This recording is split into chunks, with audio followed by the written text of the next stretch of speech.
What's up? I am David Long. I am so glad to be talking to you today about the PreTrans Fallacy.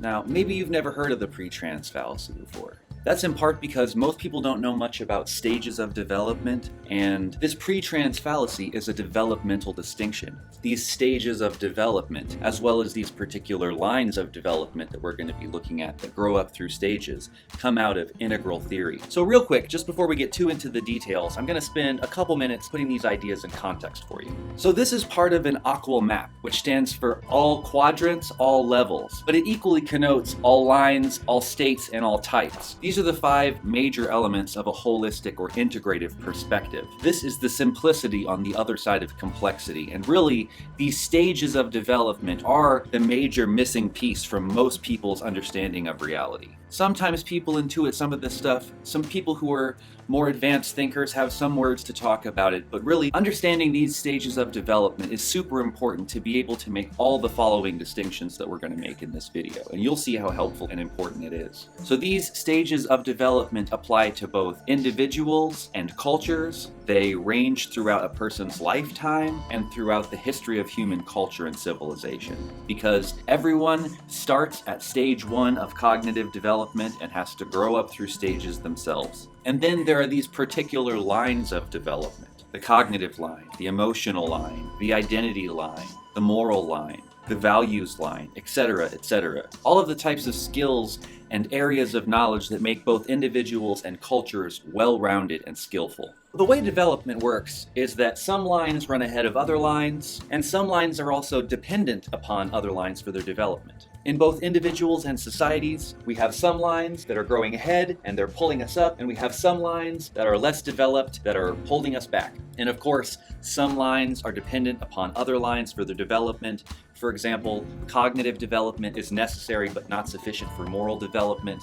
In other words, if you don't know about something, if you don't understand something, it's really hard to care about that something. Integral theory is a meta-systemic perspective that looks at the data from all of these different studies and sees overarching and underlying themes that run through all of them. So for example, we're not just using spiral dynamics, but over here we're also using Piaget. And then each of these lines are based on particular studies as well. If this subject piques your interest, I would highly suggest that you check out my Intro to Integral Theory as well as some intro material on spiral dynamics. Links down in the description below. So like I said, this PreTrans fallacy is a developmental distinction. And basically all it is just confusing things that are pre and things that are trans. A lot of people have a very simplistic kind of us and them, black and white kind of worldview. And when you take into account stages of development, this really opens up a whole new set of distinctions. And so what we're going to be exploring are the common ways in which most people's us and them ways of looking at things are just a little bit too simplistic. You know, there are 2 kinds of people in the world. People who think that there are 2 kinds of people in the world, and people who don't think that there's 2 kinds of people in the world. And to some extent, that's what this second tier distinction is about right up here. But we won't get into that right now. You know, a lot of these colors and tier distinctions and things like that are mostly arbitrary. The stages themselves are important, but the colors and the tiers and the things like that are only there to help us understand these ideas a little bit better by using colors as a way to help us to make certain distinctions. For example, spiral dynamics moves back and forth between warm and cool colors to show this kind of dynamic movement from individual themes to communal themes, and this sort of thesis, antithesis, synthesis kind of a process spiraling through time. And right now, this is looking kind of dull. All of these colors are kind of overwhelming the distinctions that we want to make with these different lines that grow up through stages of development. And so let's mute these colors a bit. Alright, that's a good start, but I'm also going to take some liberties and use colors in a way to help us make some distinctions here today. Alright, we have the pre-ideas and the mid-level ideas as warm and cool, the pre-established and then the established. And then for the trans ideas, we have this synthesis of what has come before. And so what happens is, because the pre and trans are both not this middle established part, they get confused with each other and conflated. And that's the basic pattern. And it happens in 2 different kinds of ways. So the first version of the fallacy is when people want to reduce the trans higher stages to lower stages because they're not conventional, or they're not rational, or they're not egoic, or whatever. And the second version of the fallacy is when people want to elevate the lower up to the higher, as if the lower ideas were actually representative of something higher. These are the two versions of the confusion, and we are going to explore this confusion through three different lines: through the conventional line, the egoic line, or the personal line, and the rational line. So in terms of convention, it's interesting to point out that no matter at what point in human history we're talking about, there has always been conventional ideas and people who have yet to be indoctrinated into those ideas, as well as people who see past the ideas of the day into something higher. And when we show in this particular graph convention around the traditional and modern altitude, that is because of the time we live in and the culture that we live in. Most people we know are at either traditional or rational stages of development. In more places, culture is actually starting to grow up more and more into this postmodern stage of development as well, which is exciting to see how all that plays out. It expands the convention. So let's talk about the fallacies in this line. The first version of the fallacy is when conventional people act like anybody who is post-conventional is actually a childish, rebellious, immature little brat that needs to get their stuff together. And this is kind of what someone like Jordan Peterson does. He basically says the postmodern people who want to criticize conventional culture need to actually appreciate the value of the conventional culture. They need to get their stuff together. They need to clean their room. Quit being such a little childish brat. Appreciate what you have. That kind of a thing. All post-conventional thinking is reduced to childish nonsense. That's a common theme that happens, especially amongst more conservative type people. Binary thinking. People think in terms of left and right, in terms of red and blue, capitalist and communist, atheist and Christian, Republican and Democrat. It's all such simplistic ways of thinking about things. Like, how do you feel about guns? Are you a gun nut? Do you want to take away everyone's guns? Like, everyone fits into these kinds of extreme perspectives. It's really hard to even talk to anybody anymore, because as soon as you say anything that is at all nuanced, they start to assume that you are this opposing archetype straw man to whatever it is their party or ideology is telling them to fight against. So you have people like Sam Harris, who is an atheist, who's critical of religion, critical of all religions, critical of Islam, getting called Islamophobic and racist. Here's a man who wants to bring freedom to people everywhere, who wants to make a better world for humanity for everyone, getting called racist, getting called Islamophobic. It's really ridiculous. He's not a racist. He just has a nuanced view. The same thing happens when anybody has any kind of a critical view about sex and gender. You get labeled sexist or transphobic. You have people who have mature, nuanced views getting called sexist and racist. And it really messes up the conversation. They create this kind of false binary where if you're critical of an idea, it means that you don't care about the people. And that's just false. It's just not true. You can be critical of some ideas that people have because you see them as being potentially harmful. And the reason you care is because you care about these people, because you care about all people, because you care about the good of humankind. There's all this talk about the intellectual dark web, basically people who are seemingly on the left, who are critical of the left, and people don't know what to do about that. And so it's just like, well, I don't know, there's some other kind of dark web type thing. It's a good example of pre-trans confusion and not really knowing how to categorize some of these people because they don't fit nice and neat into their false binary. The other version of the fallacy is when you can't tell the difference between a person who's cutting edge, who's postmodern, who has a higher moral code, and a childish, immature, crazy rebel. For a while, I worked at Mellow Mushroom Pizza, which is this kind of hippie-themed pizza place. And sometimes they had a problem with this kind of thing because they wanted to hire people who were edgy and not traditional and not conventional, people who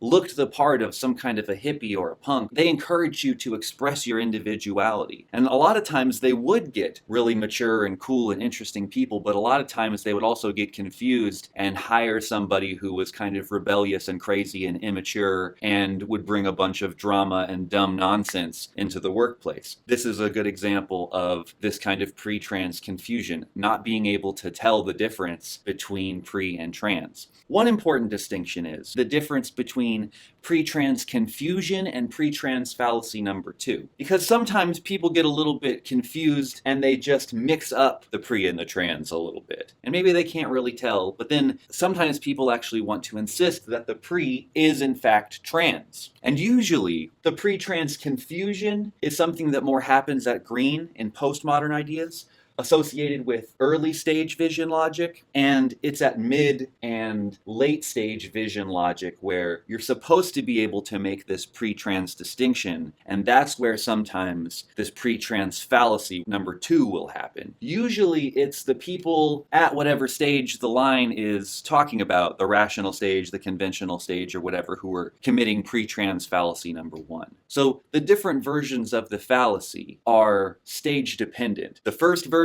is usually done more around here, the confusion happens more at green, and the second fallacy happens at higher stages where people should really know better. Now let's explore the personal line. The first version of the fallacy would be to act like anybody who doesn't have an ego is just a childish baby. Like Buddhists who are practicing meditation are just being childish and stupid.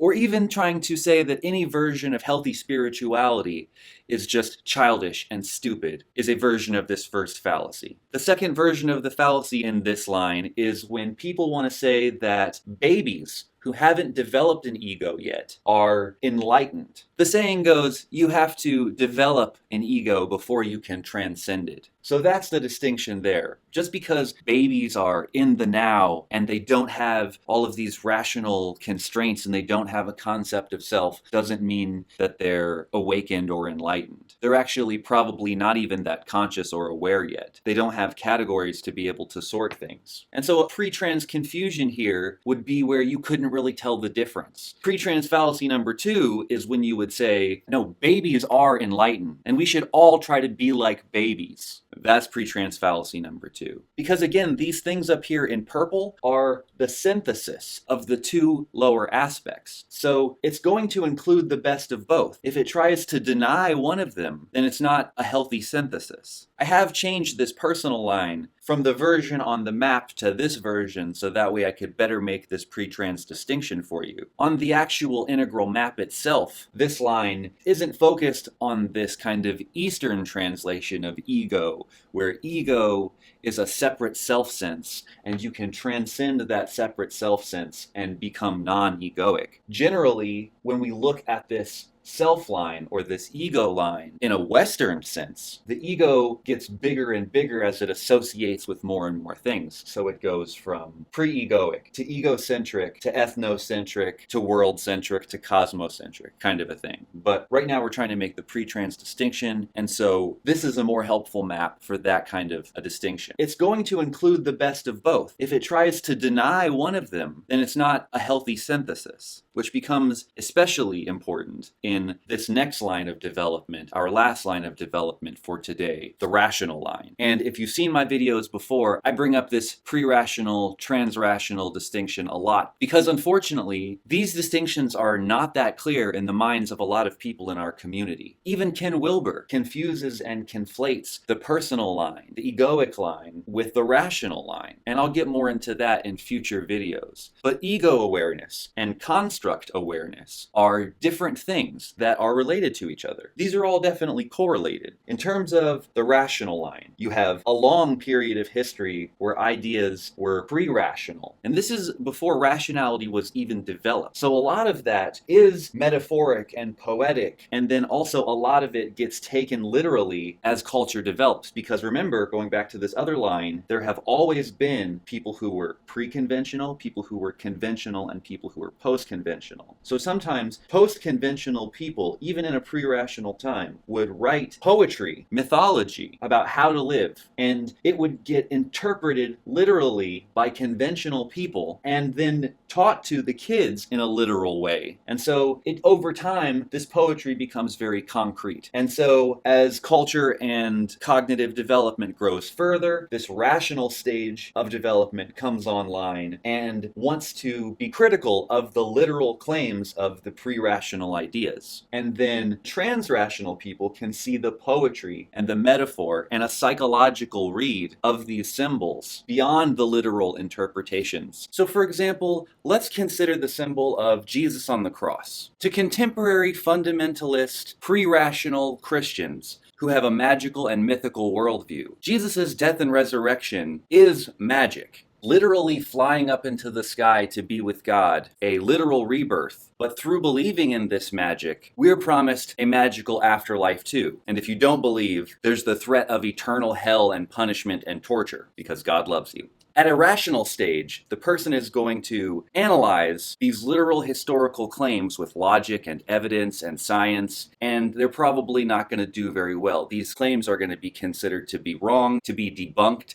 to be childish bullshit. From a trans-rational or metaphorical perspective, however, we are going to see the symbol of Jesus on the cross as a symbol of death to the ego. Jesus invites us to pick up our cross, to die to our ego daily, and to live for God. From a poetic perspective, there's still value to be found in this idea about living as a vehicle for God and for love, even if the concept of God is not so literal. So if you want to hear more about a metaphorical interpretation of Christianity, I have a couple videos I can share with you about this. Again, all of these links are going to be down in the description. So construct awareness isn't just seeing the poetic nature of religious symbolism, but the poetic nature of all language, the relative nature of language. It's rooted in this realization that language and meaning is a type of game that we're playing, and that relative truth is not the absolute truth, which actually is not that apparent to most people who take language for granted and just go, no, those are shoes, that's what they are. No, this is a pencil, that's what it is. They take for granted the fact that that's just a name, that's just a word, that's just something that we've agreed to call these things. It's an agreed upon truth, not the absolute truth.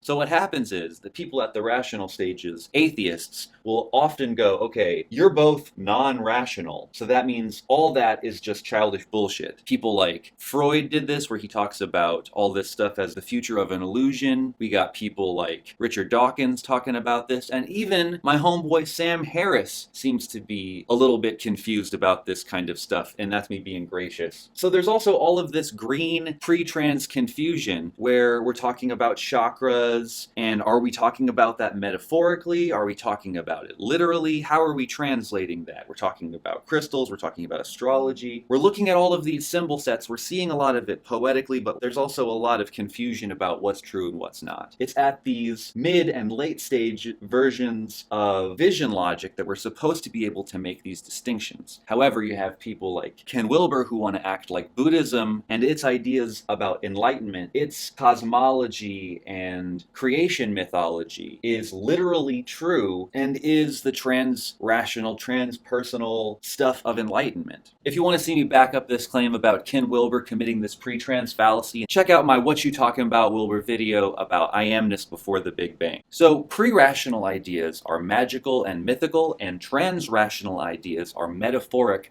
or poetic. One of the reasons why Ken Wilber confuses the personal line with the rational line is because there's a lot of trans-rational mythology about Jesus and Buddha, about trans-personal awakening. But then there's a lot of trans-rational mythology, metaphorical poetry, that's not about transpersonal awakening, like the tortoise and the hare, for example. Not every mythology is Jesus on his tree or Buddha under his tree. And speaking of this question of, is Jesus on his tree a literal historical event? This question when Jordan Peterson was asked whether he thought that Jesus' resurrection was a literal fact or not, and he wasn't sure. Another great example of pre-trans confusion. Sometimes Peterson does understand these ideas metaphorically and poetically, but he doesn't read the symbol of Jesus or Buddha as a symbol of transpersonal awakening like Wilber does. He reads those parts in a historical kind of way, or in a more materialistic kind of way, like let's achieve heaven on earth. So part of the problem there is that he hasn't really taken some of his own advice and valued some of the truth at the rational stages of development to be able to make these skillful pre-trans distinctions in terms of mythology. And so he's kind of in this swamp of pre-trans confusion where we don't know if it's poetry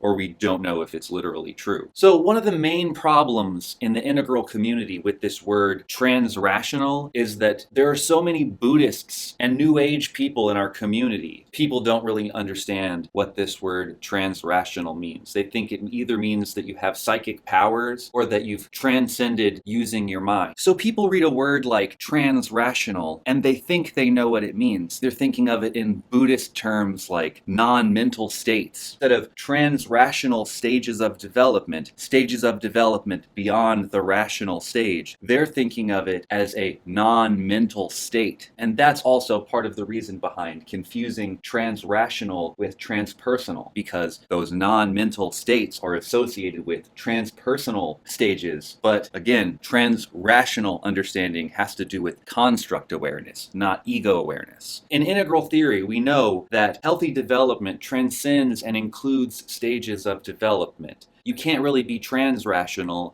if you're not highly rational. Metaphor and poetry don't conflict with rationality. They are in accord with rationality. If poetry doesn't make sense, if it doesn't cash out in some kind of way that resonates with real-world truth, it's not good poetry. It's just word salad. The best poetry makes sense. And so this kind of poetry is transrational because it's not just rational, it's more than rational, and it will often give multiple entendres of meaning that can come out of it. It's not as simple as just these basic logical statements. It can be this kind of deep, nuanced, profound sort of poetry that resonates really deep with people who are more narrative-driven creatures than fact-based rational thinkers. I mean, it also doesn't help that Ken Wilber is confused about this too. So not only is he confused, but he's confusing people, which is why I'm making this video, because this PreTrans fallacy is really important. These are really important distinctions. And I do care about this integral project. I want to help do it better. So it's not about psychics, it's not about meditation. Those are often associated with literal claims which need to be tested rationally. If you're making a rational claim, you got to test it rationally. If you're making a poetic claim, the question is, how does that poetry resonate with reality? There are ways to test these claims, and if there's any question, we should be putting it to the test. So because there is so much confusion around this word transrational, some people have suggested the word postformal. And as you can see, if you look over to the Piaget map, the formal operational stage is the name of the same stage as the rational stage in the spiral dynamics map. So postformal, transrational, same thing. And I've made a full-length philosophy video for both the rational line as well as the personal or egoic line. The video for my personal line or egoic line is called Deconstructing and Reconstructing Soul, Self, Awakening, Reincarnation, Heaven, Ghosts, all that. All the spiritually kind of stuff. And my video for the rational line is called Semantic Compatibilism, a Postformal Transrational Perspective, and it talks about language, rationality, logic, and poetry, and a lot of these distinctions around what's going on in this kind of line. Of course, there's some overlap between the two. If you have some time, I would highly suggest checking them out. Okay, bonus line. Bonus line.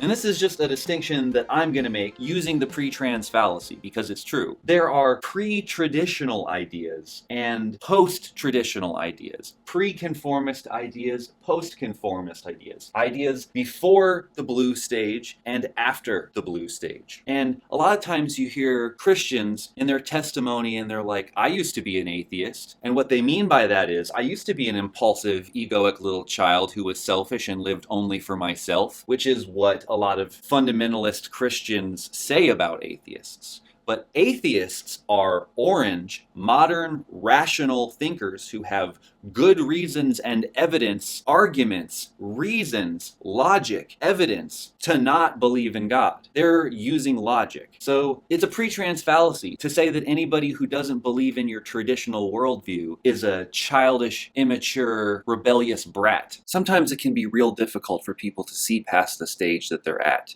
If you're fed this very authoritarian, conformist line about submit to authority and be a good boy, it might look like anybody who doesn't submit to authority is a bad boy. And on the flip side of that, atheists don't really want to count everybody as atheists just because they don't believe in a God. All right, double bonus line.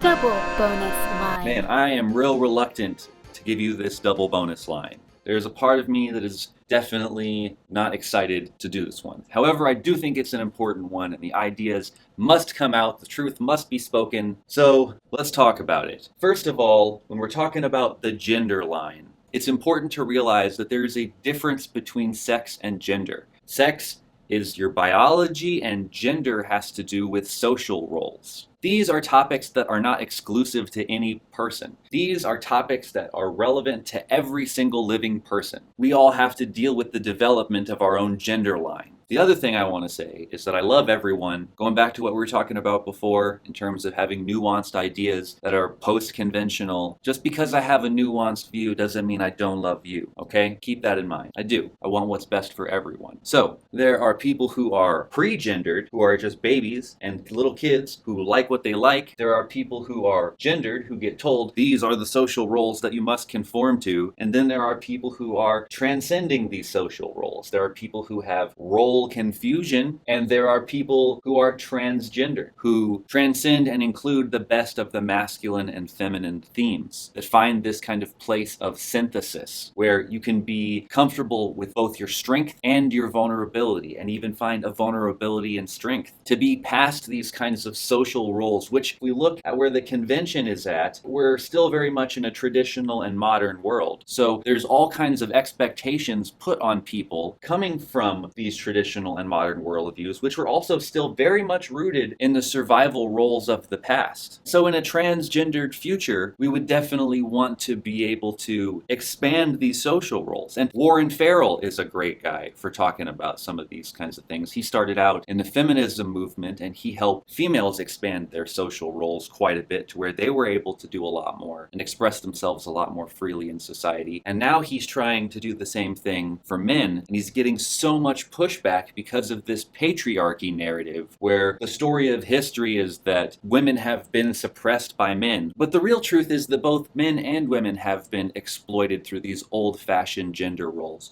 Women for their sexuality, and they are objectified, and men are treated as these disposable killing and working machines. And both of these roles are old-fashioned and outmoded. And now that we're moving into a more postmodern world and there's more and more opportunities for everyone, these kinds of strict roles about what's good for men and women don't really stand up anymore. The PreTrans fallacy number one here is to act like anybody who's transgendered at all is pre-gendered, or that they're childish and immature, rebellious, that they're sexist or phobic or something like that. Those are all dismissive ways of treating anybody who doesn't have the simplistic view as if they've just gone wrong, they're just childish, they're just out of it, they need to grow up and conform and do what they're told. Like, that's PreTrans fallacy number one. PreTrans fallacy two in this regard might be acting like nature and order don't matter. I think that's an important distinction too. We don't just want to get rid of order. We want to open up new possibilities for people to be able to create order in their own life in a flexible way. We want to be able to let people figure out what's healthy and good for them. And that can be done with other consenting adults who are also trying to figure this out for themselves. These traditional roles don't really work anymore. The world has changed, life has changed, and so our gender roles are going to have to change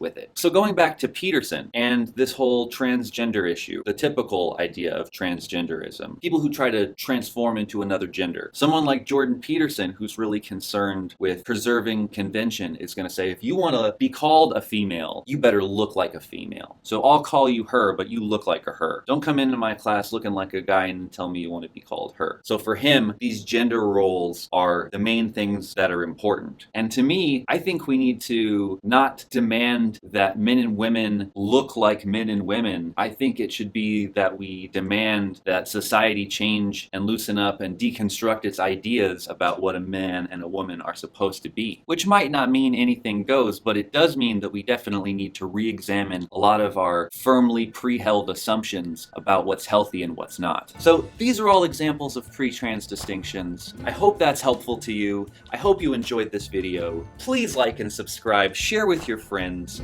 If you see somebody committing a pre-trans fallacy, share this video with them, let them know what's going on. It was great hanging out with you. Support me on Patreon, check out my intro videos and my other stuff. Peace.